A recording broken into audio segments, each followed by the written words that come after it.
ఏం నచ్చింది? Hero acting నచ్చింది. హైలైట్ సాంగ్స్ బాగుంది. హైలైట్ పాయింట్స్ అంటే ఏం చెప్తారు? హైలైట్ అంటే ఉపేంద్ర రామ్ సీన్స్ బట్ రియాలిటీకి ఎంత దగ్గరగా ఉంది? రియాలిటీ అని చెప్పలేం, ఒక 90% మ్యాచ్ అవుతుంది. వెనక్కి వెళ్ళకండి.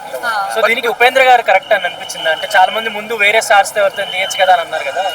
అన్నారు, బట్ ఇక్కడ తీస్తే మళ్ళీ కాంట్రవర్సీ అవుతుంది కదా, మన ఫ్యాన్స్ మళ్ళీ కొట్టుకుంటారు, అందుకని ఆయన సెట్ అయ్యారు మరి. అంటే సెట్ అయ్యారు. రామ్ పర్ఫార్మెన్స్ ఎలా ఉంది? అంటే బాగుంది. లాస్ట్ సినిమాలు కొంచెం ఎక్స్పెక్ట్ చేసినంత ఆడలేదు కదా, ఇప్పుడు హిట్ కొట్టాడు. భాగ్యశ్రీ పర్ఫార్మెన్స్ బాగుంది. అంటే ప్రీవియస్ మూవీస్ కంటే ఈ మూవీలో తన స్కోప్ ఉంది, బాగుంది. సో ఆంధ్రాకి తాలూకా ఆంధ్ర తెలంగాణలో ఎలా ఆడిపోయింది? బాగుంది.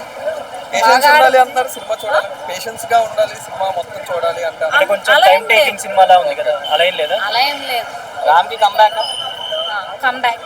ఏమైనా బోర్ కొట్టే సీన్స్ అలా ఉన్నాయా? అట్లా ఏం లేదు, జస్ట్ గో ఫర్ ఇట్ అంతే.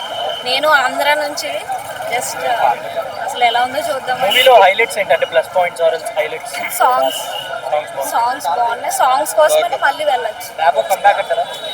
కమ్బ్యాక్. విజువల్స్ అన్ని బాగున్నాయి, songs. Okay, thank you. Ram గారి గురించి ఏం చెప్తారు? రామ్ గారు కంబ్యాక్ చేశారు, చాలా బాగా చేశారు. ఓవరాల్ హైలైట్ పాయింట్స్ అంటే ఏం చెప్తారు సినిమా? ఇద్దరు కలవడం అండ్ అదే ఇసుక అమ్మడం, కెమిస్ట్రీ, ఓవరాల్ ఇట్స్ నైస్. అంటే ఈ రోజుల్లో ఒక హీరో కోసం అంత చేసే ఫ్యాన్ ఎవరైనా ఉన్నారంటారా ఇలా? ఉన్నారు, నేను చూశాను. అంటే మీరు ఒక ఫ్యాన్ గా మీకు కనెక్ట్ అయిందా సినిమా? కనెక్ట్ అయింది. ఓకే, సినిమాకి మళ్ళీ రిపీటెడ్ ఎక్కడైనా లాగ్ అనిపిస్తుంది సినిమా?